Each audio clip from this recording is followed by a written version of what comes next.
All right, court's going on the case of the People State of Michigan and Stephen William Nauta. Mr. Nauta, can you hear me?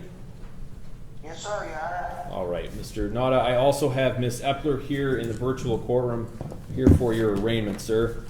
Mr. Nauta, I have before me a 4-count felony complaint that alleges as follows, that on or about September 27th of this year at 1747 North Ridge Drive, a location falling in the city of Walker, Kent County, that you did in count 1 at that location and on that date knowingly make a false report of an act of terrorism and did communicate the false report and threaten to commit an act of terrorism and did communicate that threat to another person. Contrary to Michigan law, count 1 is referred to as false report or threat of terrorism. Carries with it a maximum penalty of 20 years with the Michigan Department of Corrections and or a $20,000 fine. You'll be owed reimbursement to the government for expenses incurred from that violation. Do you understand count 1 and the maximum penalty? Yes, sir, Your Honor. Count 2, same date, same location, alleges you did carry or possess fertilizer, a substance or compound that when combined with another substance or compound will become explosive or combustible with the intent to frighten, terrorize, intimidate, threaten, harass, injure, or kill any other person. Contrary to Michigan law, count 2 is a charge of explosives, possession of bombs with unlawful intent. Carries with it a maximum penalty of 15 years in the Michigan Department of Corrections and or a $10,000 fine.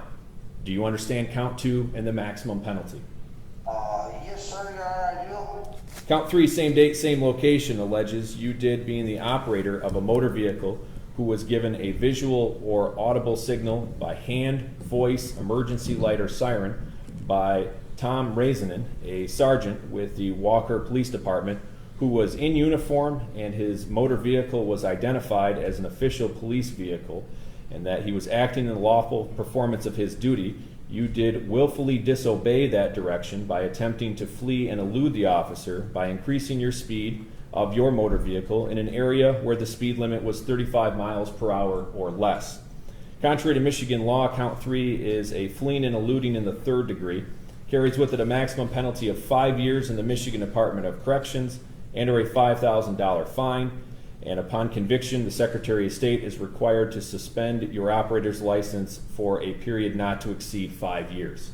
Do you understand count 3 and the maximum penalty? Yes, sir, Your Honor. Finally, count 4, same date, same location, alleges you did assault, batter, wound, resist, obstruct, oppose, or endanger Tiffany Elliott, a police officer from the Walker Police Department whom you knew or had reason to know was performing her official duties in that capacity. Count 4 is a charge that carries with it a maximum penalty of 2 years in the Michigan Department of Corrections and or a $2,000 fine. Do you understand count 4 and the maximum penalty? Mr. Nauta. Mr. Nauta? Stephen, do you understand? Yes, sir, you're my attorney. Yes. Do you understand what the judge just said about the 4th count? Yes, ma'am, I spoke earlier, and I fully understand. All right, Mr. Nauta, let me confirm then. Do you understand count 4 that I just read to you and its maximum penalty? Yes, sir. All right. Mr. Nauta, these are felony offenses, and Ms. Epler is here representing you through the arraignment process. Did you have a chance earlier to discuss with Ms. Epler your felony rights? Did I have one, sir, Your Honor? Mr. Nauta, did you have a chance earlier to discuss your felony rights with Ms. Epler? Yes, sir. Did you understand all of those rights you discussed? Yes, Your Honor, I do. Did you give Ms. Epler permission to sign a form acknowledging your rights? I believe I do, Your Honor. All right, Ms. Epler, if you could for the record. Your Honor, I did go over his felony advice of rights as well as my limited scope representation. He did allow me to sign both forms, and I did provide them to the court, and I can speak to his bond whenever the court is ready. All right. Mr. Nauta, is that true? You gave Ms. Epler permission to sign those forms? Yes, sir, Your Honor. All right. Mr. Nauta, based on the charged offenses and the maximum penalties, the court is going to enter 4 not guilty pleas on your behalf. We have this case scheduled for a probable cause conference and preliminary examination. You'll get the date and time for that in writing before you leave the jail if you are released on bond. But to be clear, you have a probable cause conference on October 8th and an examination 1 week later on the 15th of October. Now moving forward, Ms. Epler, any position on the bond to be set today? Thank you, Your Honor. He lives at the South 3rd Street address by himself for the last 8 months. He's retired and receives Social Security benefits. He's not married, he's divorced, his children are now adults. He's not on probation or parole. Indicates that he hasn't been involved in jail time or any criminal activity since 2000 when he had some kind of a marijuana charge. Your Honor, based on his ties to the community and his limited criminal history in the last few years, we would ask for a personal bond if the nature of the charges is such that the court feels that that is out of line. We would ask for a low 10% as there is not a lot of money for bond with Social Security. Thank you. Thank you, Ms. Epler. Mr. Nauta, I'm going to give you this warning one time and one time only. Do not give that double middle finger salute to the court again. Do you understand me? I apologize. I never did mean to disrespect Your Honor. I stretched and made wrong gesture. I apologize and won't do it again. Thank you, Mr. Nauta. Well, Mr. Nauta, bond is set for 2 reasons: risk of flight and risk to the public. These are pretty significant charges, especially in counts 1 and 2. They involve terrorism, the possession of a core element of a bomb, and using threats to create what would be considered a terroristic environment.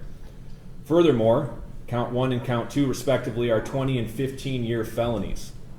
The court, in terms of how to assess those felonies, in a way looks to the end, not the beginning, and reviewing what would be the sentencing guidelines that would be employed by a court sentencing you. I would score OV 20, OV 1, OV 2, and OV 19, all very significant offense variables that come into play here. Now, inherently, there's always some risk of flight to avoid prosecution, especially with significant charges. Furthermore, that risk of flight is shown by counts 3 and 4, fleeing officers, ignoring orders, and as the affidavit alleges, circumventing a roadblock. Now, in terms of the affidavit of probable cause, which is proper for the court to take a look at in terms of setting bond, you approached a highly populated area tied to a political rally. You were told at a checkpoint by officers that you were going to move on and that you had C4 and it was the real deal. You sped past, ignored commands, and ignored pursuing police vehicles, as alleged. You threw fertilizer from your vehicle to show the appearance of an explosive device, and then you advised your actions were to terrorize and threaten those around you with a bomb.